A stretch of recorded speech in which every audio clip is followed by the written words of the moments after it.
This all happened in February of 2019, but I still remember this weekend vividly. My friends and I are war reenactors, and in this particular event, we were reenacting the Battle of Metz that took place in late 1944. Now, reenactors don't only do battles for museums and public viewing. Oftentimes we do what is called tactical battles, which are private and take place over multiple days. Think camping, but with more gunfire. Anyways, this event was being held in rural Texas, near Waxahachie. The property was nestled right behind a cemetery and is owned by one of the reenactors in attendance. For the sake of privacy, this is as detailed as I will get. The property itself is old agricultural land that is surrounded by woods with a creek running through the northeastern side.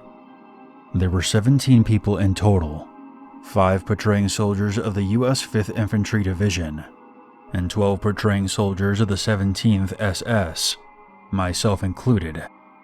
Save for 1 American and 1 German soldier, we're all very young guys, in our late teens to early 20s.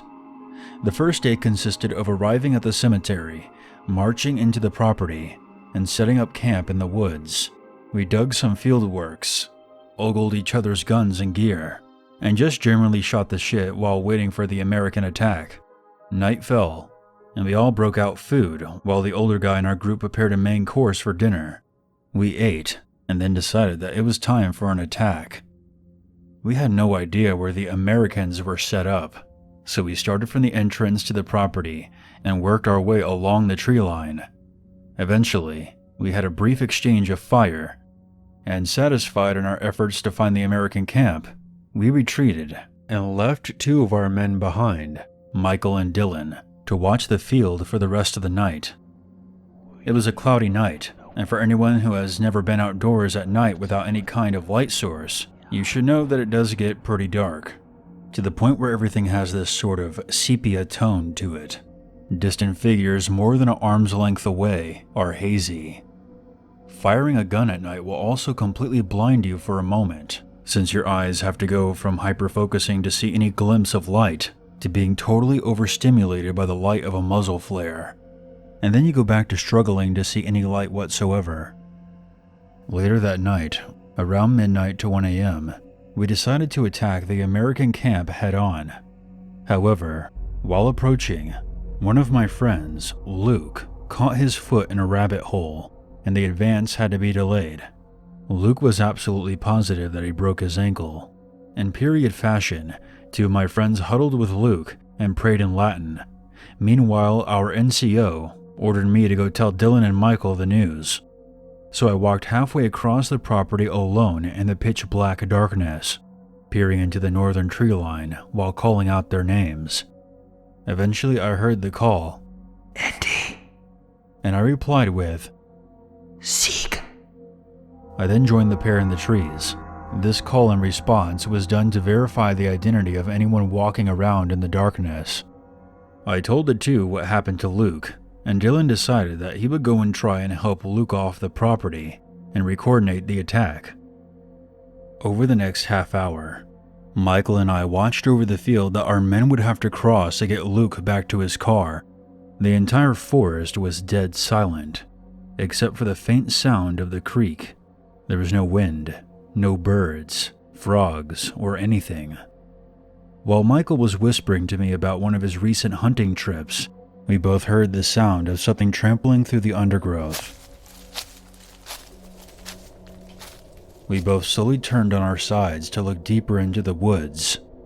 We both heard the faint yet distinct sound of a pig breathing.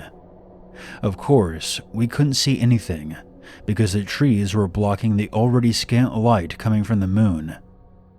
After a few minutes of silence, we resumed our whispered conversation. That was when I heard what I assumed to be the sound of someone closing the bolt on a rifle. Michael and I both hushed again, and heard more pig noises. And then the sounds of it trampling away, along with some rattling metal noise. We both figured that it was either another reenactor, or a javelina moving through some trash that someone had dumped. But after a few moments, silence fell again. Whatever it was, it ignored our calls of Indy, Indy, Indy. About 20 minutes later, our NCO locates us and orders us to fall in line. It was now time for the second attack. We all got into position in a portion of the tree line that juts into the middle of the property. We readied ourselves. Our NCO fired a flare to illuminate our approach to the American side of the property. However, this was a bright red emergency flare, not a starlight flare, but still, it looked pretty cool. And that's all that really counts in this hobby. We all ran across the field silently. Another friend of mine, Patrick, and myself decided to run down a road that was perpendicular to the American camp, making tons of noise on the way in an effort to flank them. After a short distance, we moved into the woods towards the American positions. That's when Patrick and I saw a strange figure beside a tree. It appeared to be looking straight up. At this time, the cloud coverage above had broken up, and our visuals had improved noticeably. The figure did not respond to our calls, so Patrick raised his rifle and fired. The muzzle flash temporarily blinded us, but once our vision returned, the figure had disappeared. Patrick and I ran back down the road to regroup with the rest of our squad and to report our findings. At this point, the Americans began to taunt us and fire at us. After a short night battle, we all gathered, Americans and Germans together. We discussed Luke's injury and the lack of attendees on the American side. I made a flippant remark that none of the Americans had a 1903 Springfield. The conversation soon turned to the noises that Michael and I heard earlier. As it turns out, all of the American reenactors were asleep at the time, all the way up until Patrick fired a rifle at the mysterious figure. This was somewhat alarming to everyone, but ultimately, there was safety in numbers. We returned to our camps. Dylan switched sides, and the more hardcore of us braved the night in our camp, while the weaklings slept in their cars. Luke drove home the next morning and has since made a full recovery. The rest of the event went smoothly, with a German attack that pushed the Americans all the way through an old orchard back up to the creek. The Americans counterattacked, that ended in the German surrender. We got some great photos, and it was all around a good time, except for Luke. This is all significant to me though, because this took place around midnight near a cemetery in the backwoods of Texas after the sounds of real and simulated human distress. At the time these two events happened, everybody was accounted for. I've done some reading, and apparently the sounds of metallic clanking are often associated with paranormal events. I know the classic sign of a skinwalker is a putrid smell, but it was about 30 degrees that night, and we were all suffering from runny, stuffed-up noses. I know that javelina and feral pigs are present throughout all of Texas, but it's impossible for a pig to make the sound of a rifle bolt being worked.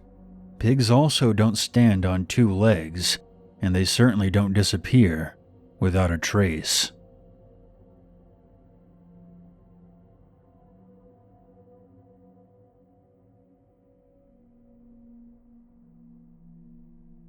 To preface, I live in Central Florida. Outside of quarantine times, I usually go to my dad's house every other weekend, since my parents are separated and I mainly live with my mom. For reference, I'm 20, but I'm still a dependent. My dad lives about 30 minutes and 2 towns over from my mom, in one of the more suburban and less clustered towns in Volusia County, with a nature preserve cutting through our backyard and stretching on for miles alongside the unconnected forests between the neighborhoods. With how my dad's house is situated, our yard is connected on all 3 sides, with my room right up against one of the sides. Behind the house, the only thing separating the nature preserve and our backyard is a very short and worn-down barbed wire fence. With the wires being so worn down, I can comfortably climb the fence without much concern for getting hurt. On the side of the house is a huge window that looks out into the yard, which is located right behind my bed. At the time that this event took place, around last September, I only had a thin white blind over it that had a hole in it that was about eye level if I were sitting up in bed. From the outside, you could easily see when I had lights on, though I rarely ever worried about it. Last September, I was staying at my dad's place for a week instead of just a single weekend, since it was the summer, and my mom wanted me out of the house. It was around 1 or 2 a.m., and I was just drawing and listening to music when I heard some light scratching at my window. Naturally, I froze up, confused at first, but I assumed it was just a squirrel or something trying to get onto the roof, so I ignored it and went back to drawing, but I made sure not to have anything making noise in my room afterwards. About 10 minutes later, I heard what sounded much more like a knock. This definitely caught me off guard and startled me.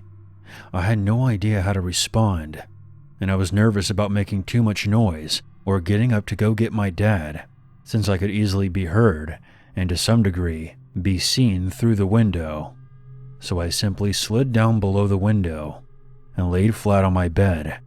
I was frightened, and I had taken to a child's mentality. If it can't see me, maybe it'll go away.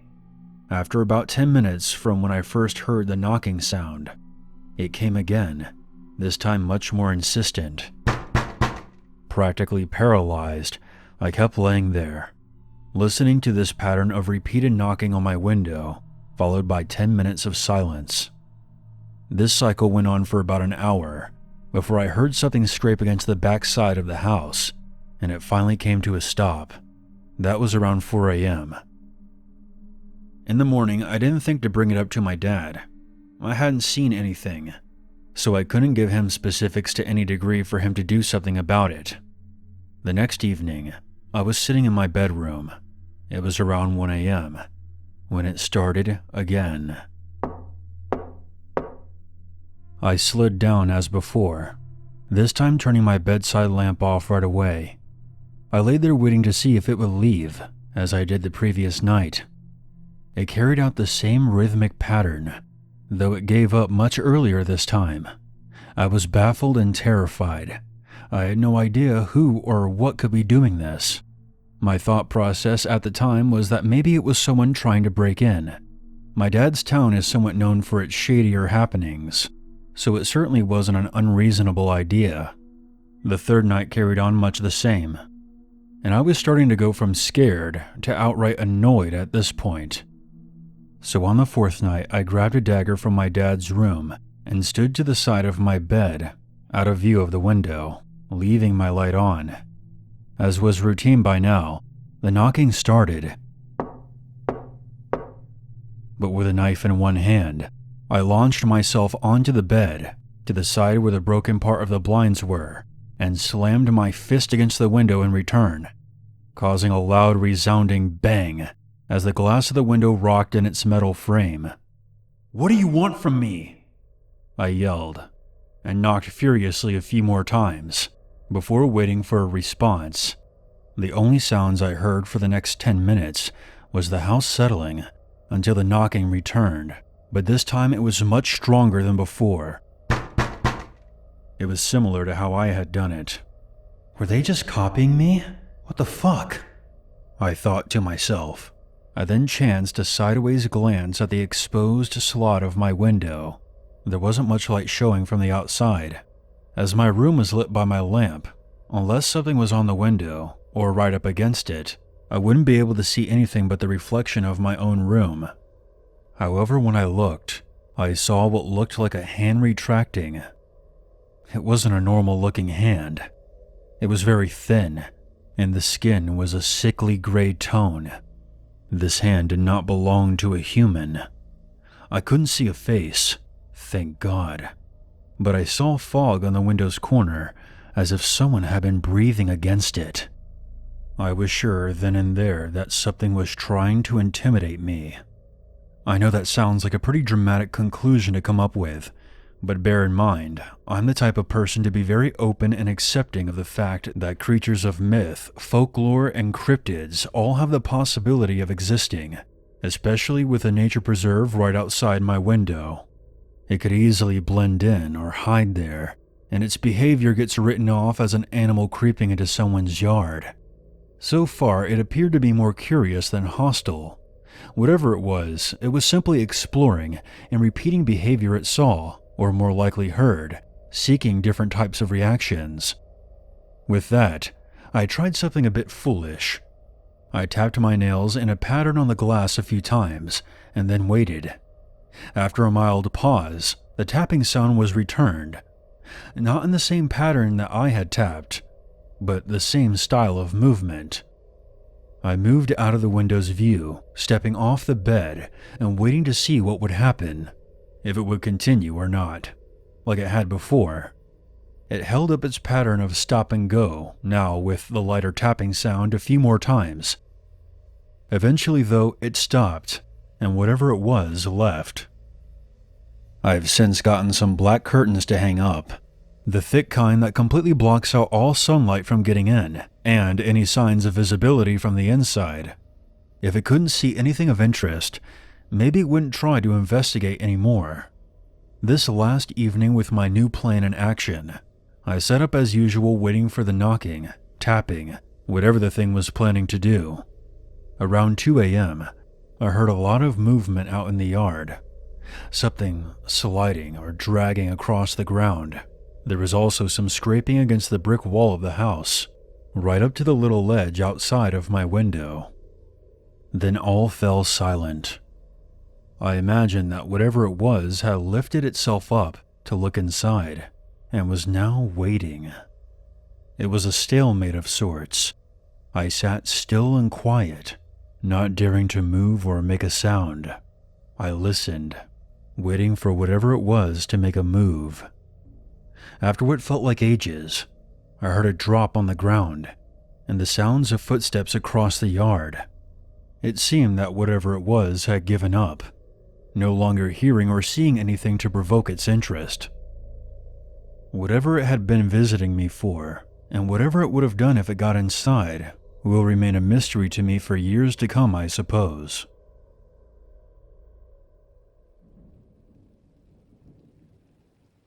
About 5 years ago, I was working an overnight security shift out of my car. I was parked down by the Everglades, just off a residential street next to some dumpsters. I was there to deter any dumpster divers from trespassing on the property, as it had been a problem for this particular neighborhood for quite some time. It was around 5 a.m., and it was still dark out, and the rain was coming down hard and heavy, with thunder booming across the sky every 5 minutes. I was relaxing in my driver's seat smoking a cigarette, with my back window open to crack. The car wasn't on, but the keys were in the ignition. I was half asleep, watching the rain run down my windshield. My shift officially ended at 5 a.m., but I was waiting for the gas station across the street to open up so I could grab a cup of coffee for the drive home. I was just sitting there spacing out, waiting for 5:30 to roll around, which was when the shop opened up. That's when I caught movement directly to my left, inches from my face. The light from a nearby lamppost outlined what appeared to be a massive snake head just outside my window. I leapt sideways across the car into the passenger seat, my heart damn near exploding, as I stared into a pair of massive reptilian eyes. Let me pause here and say that I've never seen a snake this enormous in my life. Comparing it to an anaconda would be an insult. It looked more like if an anaconda fed on some radioactive material for a year and mutated. Based on the size of its head alone, I imagine this thing could have coiled itself around my car and crushed it with me inside. The massive head disappeared under my car, and as soon as it did, I felt the front side of my vehicle slightly rise up. I was so terrified in that moment that I didn't know what was happening, but looking back, I think the snake's massive body was actually lifting my car as it moved beneath it. My car was dragged sideways for a few feet before the front tires slammed back onto the ground. I looked up, and through the pelting rain, I saw what appeared to be one of the dumpsters moving to the side. "Fuck this," I shouted, and I forced myself back into the driver's seat, turned on the ignition, and floored it out of there. There was no need for a caffeine boost now. I know that this account is going to be hard to believe. If someone told me this story, I wouldn't believe them either, which is exactly why I left it out of my report. And technically, I was off the clock. But nevertheless, I know what I saw, and take my word for what it's worth. Somewhere out in the Everglades lurks one of the biggest snakes on this planet.